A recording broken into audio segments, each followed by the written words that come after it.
the shotgun now. Here's an inside give. And he'll take this one up to about the 13. Give him 9 on the carry that time, and they're set up with a 2nd and 1. And that's tough duty for a strong safety because truly he's a hybrid-type player. A pass defender, which makes him more of a defensive back, but really his tackling ability is like a linebacker. So they don't mind coming up and taking those guys on, but that's a tough task there, taking on the big fella.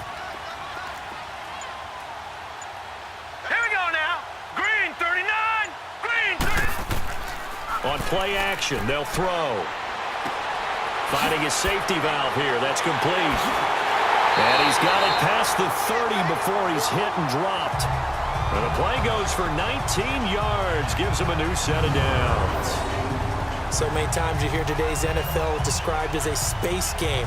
Get your best players into space with the football in their hands. That's why sometimes you just swing it out to your runner, get him out in the flat, and let him have a chance to make people miss an open field.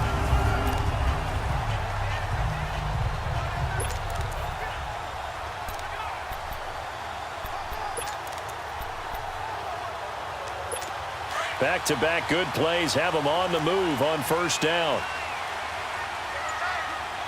All right, here we go.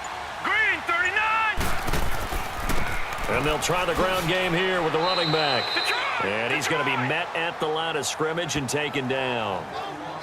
No gain on the play. It'll be 2nd down.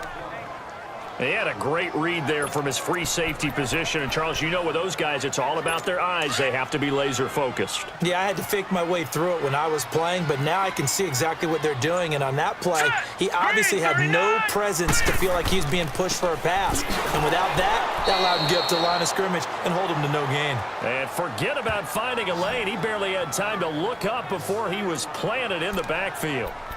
An interesting and intriguing decision there defensively because they kept extra DBs on the field despite seeing the multiple tight end look that came out for the offense. I thought they were going to switch out of it. I didn't know if they felt they didn't have time or what the case was. Well, in any event, the extra speed allowed for great penetration as they stuffed that one behind the line of scrimmage.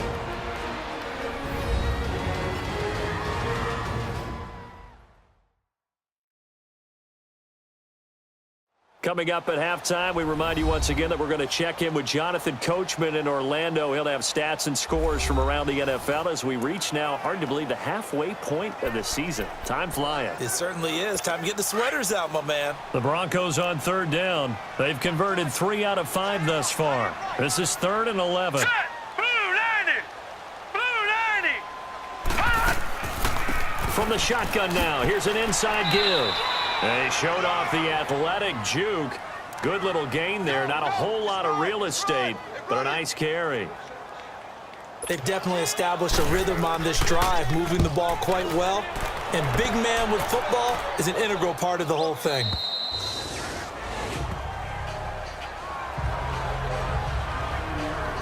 Here comes the field general leading his offense back out there for the next possession. What can they do now, Charles, to make sure this highlight montage doesn't continue to show more pressure and pressure and pressure? You feel like it always comes back to leverage, don't you? Who is going to win that battle of the offensive and defensive lines? Low man wins. We talk about that, but we think about it in a running game. Well, guess what? The same thing happens when you're trying to pass protect. Are you low? Are you balanced? Are you in a position where the pass rush won't bowl you over on their way back to the quarterback? They've got to reestablish that in order to try and keep their man upright. Because they have been bowled over a lot so far in this one. Offense. Can see this quite a bit on running plays with the guys out wide. A lot of times, though, it doesn't get caught. You're exactly right, because it's away from the play usually, so a lot of it goes undetected. But I know this will surprise you. I coach some receivers in the offseason. We work a lot on hand placement and blocking downfield. Might want to take that course. And an alley to run. And he'll take it ahead to the 28-yard line. 9 big yards on the carry there, and it'll be 2nd down.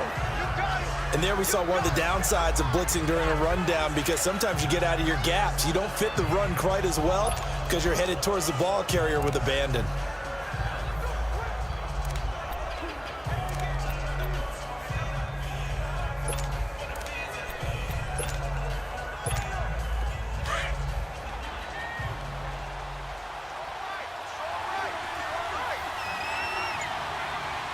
Now let's go. 3-19.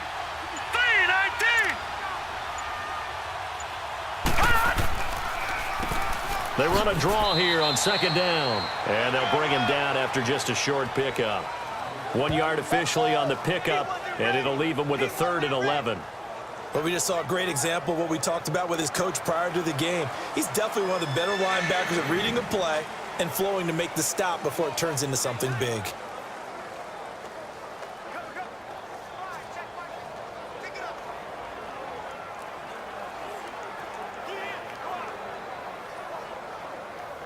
So we've reached halftime here in a 4-point game. As now we send you out to Orlando and hook back up with Jonathan Coachman for our EA Sports Halftime Report. All right, Brandon, thanks very much. Hi again, everybody. Let's get you caught up with what's going on around the league here in the unofficial midway point, Week 8 of the NFL season. We'll start our tour out in the city of Angels, Los Angeles. And it's the Rams who are out in front as those teams approach halftime. The Rams trying to finish that one off and claim victory. Next, let's stay in Southern California as we make the short hop down the 110 to Carson to check on the Chargers. And you can see they trail in that matchup against the Pittsburgh Steelers. The Steelers looking to sew that one up, and they look to be in pretty good shape. Finally, let's get up to the place they call Titletown, Green Bay, Wisconsin, to see what's happening with the Packers. And they were winners in that one as they defeat the visiting Seattle Seahawks. Meanwhile, in our game, it's been a back-and-forth first half. Who can put it together in the second half? For the answer, we turn it back over to our broadcast team of Brandon Godden and Charles Davis. All right, Coach, thank you, and we welcome everyone back.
For quarter number 3.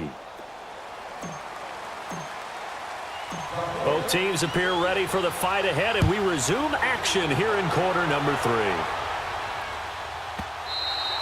3. And this will not be returnable. It's out of the back of the end zone for a touchback.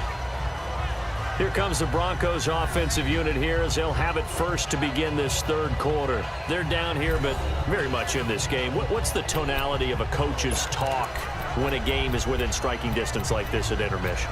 Typically, what they're doing is emphasizing the things that went well in the first half and wanting more of that. Sure, you've got to go over some of the errors and clean up some things because there's a reason you're down. But overall, I think they want to stay positive, stay up with this team. We're just starting the second half, and we've got the football. Let's go ahead and punch it in, and then we'll take it from there. See how that recipe works. It'll be a gain of 10 to start the drive out, and by a few inches, that'll be a first down.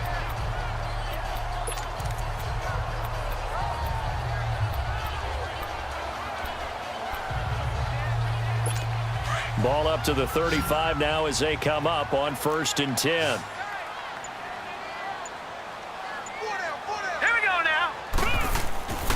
Off the play fake, he'll look to throw.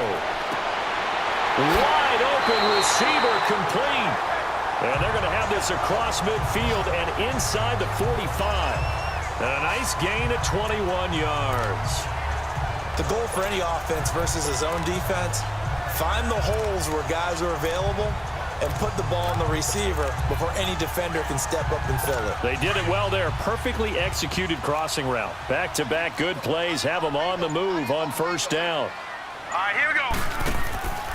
Here's a play fake as they set up to throw. And down he goes. The 49ers get there.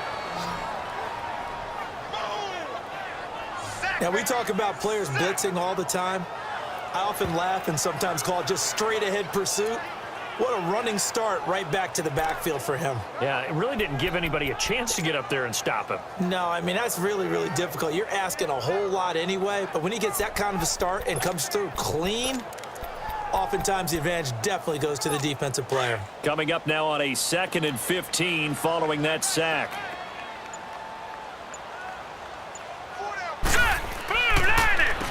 Now they'll run on the draw. And he'll be brought down. Oh, that's a face mask. Certainly looked like it. Indeed, here come the flags. Personal foul, face mask, defense.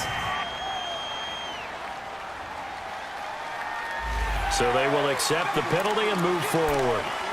Automatic first down.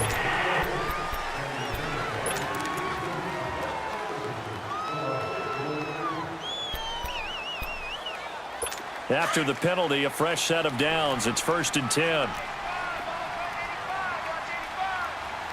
Set! Blue 90! Blue 90!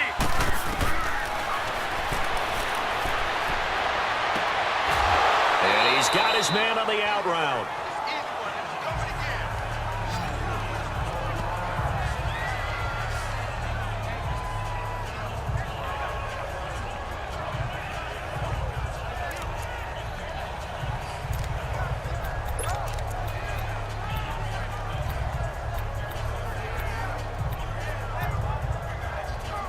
Able to get 7 on that first down pass play. 2nd and 3. Here we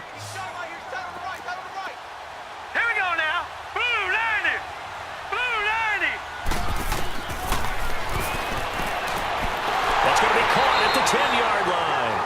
And he gets it inside the 10 to the 9. 3rd catch for him on this drive alone, and it'll give him a first down.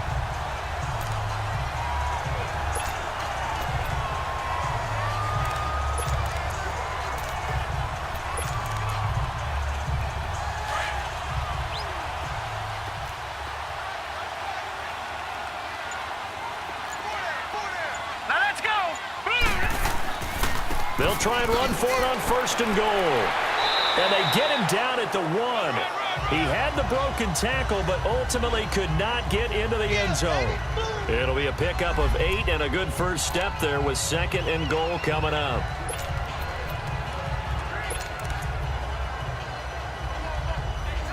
Good yardage on first down. Now can they punch it in on 2nd and goal?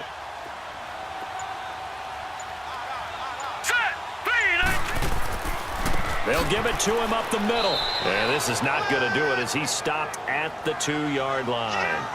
Call it no gain that time, and now it's 3rd and goal. Now, they struggled to get him rolling on the ground in the first half, and that's sort of continuing here in the 3rd quarter. Yeah, but I don't think it's time to abandon the running game. I would say keep feeding the horse, and I believe he'll eventually reward them, especially as we get deeper in the game. Now let's go! And he is into the end zone for a Denver touchdown. In for the score. And the Broncos are in for 6. Boy, it's nice to have that big, reliable target you can go to. Each and every time. A lot of people see that position as a fallback. Throw it to them when all else fails. Not at all. This guy can make plays, and that's exactly what he just did. Yeah, play here for a touchdown.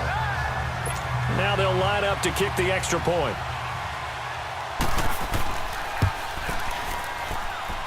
Point after, right down the middle. And it's now 17-14.